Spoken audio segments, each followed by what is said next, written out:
Queria a opinião do senhor sobre isso.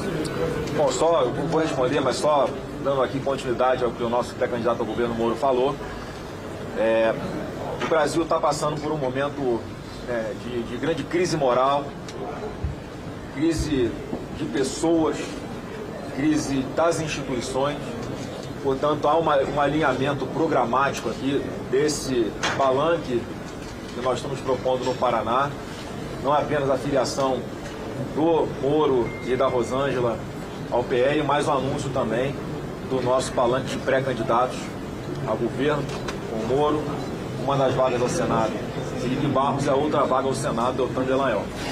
Além desse alinhamento programático, todos terem aqui a consciência plena de qual o caminho, qual o norte que o Brasil precisa seguir, é também mais uma demonstração prática, não apenas no discurso, que por mais que a gente tenha tido alguma divergência no passado, por mais que tenham acontecido os problemas que são públicos, todos nós estamos olhando para frente, todos nós queremos unidade, todos nós sabemos que o Brasil não aguenta mais 4 anos de PT, todos os empreendedores desse país não aguentam mais pagar tantos impostos, todos nós, cidadãos de bem, trabalhadores, não aguentamos mais tantos marginais perigosos soltos nas ruas.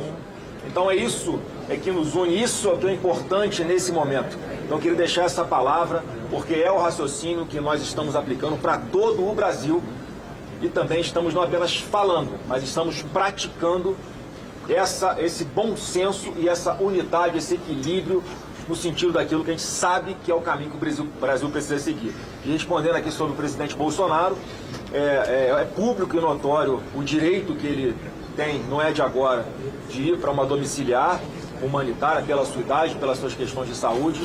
A última vez agora que ele está internado até agora foi um grande susto, pegou todo mundo de surpresa e foi algo muito grave, por questão de horas o pior poderia ter acontecido e sinceramente eu espero, após essa manifestação favorável da PGR pela concessão desse direito dele, estamos aí aguardando no tempo do ministro relator uma decisão que esperamos que seja favorável à domiciliar humanitária para o presidente Bolsonaro. Senador Flávio, havia uma expectativa que o senhor apresentasse agora no final desse mês o plano de governo e talvez até já indicasse o nome para o seu posto Ipiranga, né? Não vai ser mais no dia 30, como é que está isso? O senhor já não, na verdade eu pedi que fosse suspensa essa data, porque a gente tem coisas prontas, mas eu acho que está muito cedo ainda para falar de alguns pontos que são importantes. Eu acho que o povo brasileiro vai gostar bastante de quais são as propostas que nós vamos colocar para redirecionar o nosso país. Sobre o ministro, gente, mais uma vez, eu sei que vocês gostam de especular, de colocar nomes, está todo mundo ansioso. Eu estou zero ansioso. Eu estou pensando, mais uma vez, eu tenho que primeiro ter ali o programa em si, quais são os ministérios, por exemplo, que a gente pretende propor, o perfil, o que a gente vai querer fazer em cada área, para aí sim nós escolhemos o perfil de quem vai nos ajudar a fazer isso tudo, sair do papel e ir para a prática para beneficiar o povo brasileiro. Então essa questão de nomes, eu não tenho por que antecipar agora. Na parte econômica, é importante deixar claro, o presidente Bolsonaro tinha uma necessidade de anunciar com antecedência quem seria o seu ministro da Economia, porque havia uma dúvida de para onde a economia iria num possível governo do Bolsonaro. O atual presidente da República escondeu o seu ministro da Economia, só veio anunciar após as eleições, porque todo mundo sabia que ia ser um desastre, como foi, como está sendo. Então ele escondeu com medo de perder voto. E eu não tenho essa preocupação, porque todo mundo sabe que eu vou dar continuidade ao que o Paulo Guedes começou a fazer com o país, só que vamos assim aprimorar, modernizar ainda mais com pessoas tão qualificadas quanto aquela época, que vão ter autonomia para tocar a economia desse Brasil. E eu tenho certeza que já deu certo, mesmo com todas as crises que nós enfrentamos, vai dar mais certo ainda no momento de normalidade que eu espero encontrar no Brasil a partir de 2027. Senador Flávio, como o senhor recebeu a desistência de Ratinho Júnior da disputa da presidência e existe uma expectativa que ele apoie a sua campanha? Olha, o Ratinho Júnior todo mundo sabe que é uma grande liderança, é um governador bem avaliado, agora ele tem um partido político que toma as decisões, e a decisão que ele tomou junto com o partido foi de lançar o nome dele como pré-candidato à presidência, e todos nós sempre respeitamos muito isso. E agora nós temos também um alinhamento programático com o Sérgio Moro, a pessoa que aceitou o convite de vir para o PL, é o nosso candidato, e certamente o Ratinho vai ser muito bem-vindo se quiser apoiar o governador Sérgio Moro. Se o Ratinho era visto como vice? O Ratinho, o Zema, a Tereza Cristina, quem mais? O Wellington Fagundes, o Felipe Barro, você, todo mundo foi colocado. Assim, é uma grande honra contar com todos vocês. Mas eu digo o seguinte, a direita tem um problema bom, porque tem várias opções de pessoas competentes, qualificadas, bem avaliadas, que podem integrar esse nosso time. É um problema que a esquerda não tem. A esquerda não tem quem colocar, a esquerda não tem quadros, a esquerda não tem sucessão, a esquerda não tem ninguém competente. Então, assim, eu fico muito confortável e feliz de Deus estar colocando tantas opções para a gente, de pessoas para caminharem conosco nesse projeto. Senador Moro, o senhor chegou a mencionar lá no evento que o Lula foi eleito. Bom, pessoal, é isso. A gente estava assistindo a entrevista coletiva do Sérgio Moro com o Flávio Bolsonaro.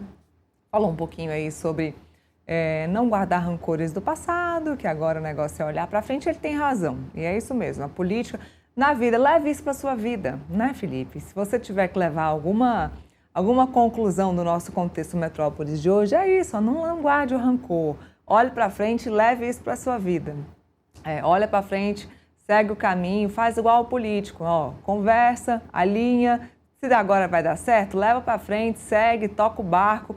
Se agora o alinhamento é esse, vai dar certo para esse momento, se o momento é esse, se tudo convergiu e deu certo, então vamos dar as mãos de novo, vamos seguir em frente, é isso. Então, leva para sua vida, não guarda rancor, não guarda amargura, dá as mãos e segue, toca o barco. Falou também sobre a questão da domiciliar para o pai dele, a gente já falou sobre isso hoje também, deve sair muito em breve por conta do parecer da Procuradoria-Geral da República, isso não sai à toa, o ministro Alexandre de Moraes deve conceder essa domiciliar muito em breve por conta, assim, da questão de saúde de Jair Bolsonaro, que é muito delicada, ficaria muito ruim para o ministro Alexandre de Moraes deixar Jair Bolsonaro nessas condições na Papudinha. E agora é um momento. Flávio Bolsonaro não é bobo, o PL não é bobo, ele precisa fazer grandes nominatas nos estados e percebeu pelas pesquisas que o senador Sérgio Moro estava crescendo muito e o Sérgio Moro sempre se deu muito bem no Paraná, no estado dele. Não é porque ele saiu mal do bolsonarismo, não é porque ele saiu mal do governo de Jair Bolsonaro que ele estava mal no Paraná. Ele estava bem no Paraná e agora, como você mesmo disse, Felipe, os bolsonaristas vão recebê-lo, né, de braços abertos, já que ele foi bem recebido pelo próprio candidato à presidência da República. E agora a gente toca o barco e segue aí as convergências partidárias do PL. O Flávio junto com o Sérgio Moro, e assim deve ser em todos os estados com o Flávio Bolsonaro, onde ele acha que os candidatos são mais fortes. Então, disse aí, falou que para que veio, inclusive a Rosângela Moro, que é a esposa, também veio para o PL, inclusive Valdemar Costa Neto parece que quer pescar todo mundo, né? Está pescando todo mundo. Uma entrevista que ele concedeu nesta semana passada para o SBT, também ele que falou que queria puxar a Damares, que queria puxar o Tarcísio, que nessa semana iria para São Paulo para puxar o Tarcísio de Freitas para o PL, Valdemar que quer puxar todo mundo para o partido dele. Vamos ver quantas pessoas cabem no Partido Liberal. Partido que cresceu mesmo com a chegada do bolsonarismo. A gente viu o Valdemar dando um passo para trás na questão da liderança do partido e deixando muitas decisões na mão do Bolsonaro e agora na mão do Flávio Bolsonaro, porque o partido de fato cresceu como cresceu e se tornou um expoente com a chegada do presidente Jair Bolsonaro à época para o Partido Liberal, né? Não dá para deixar essa informação de lado, né, Felipe?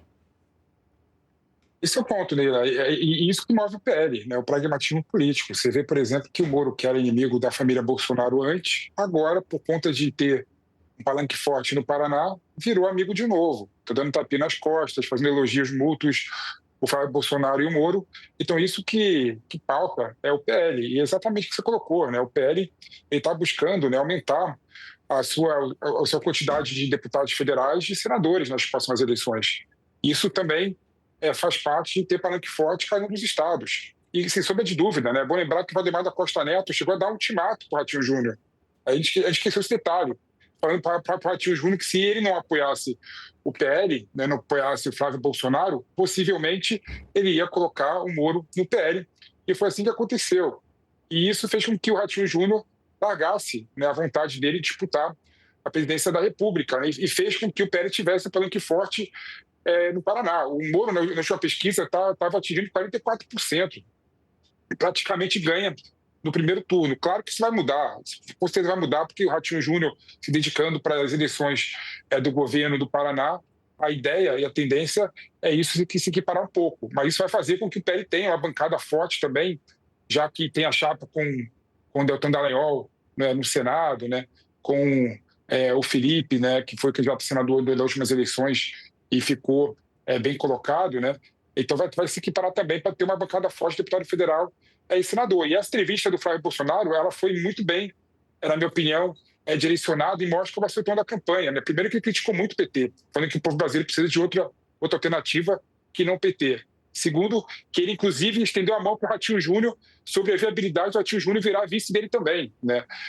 Ou seja, então, a narrativa de ter uma chapa ampla, né, para disputar a presidência da República foi colocada nessa coletiva de imprensa pelo Flávio Bolsonaro.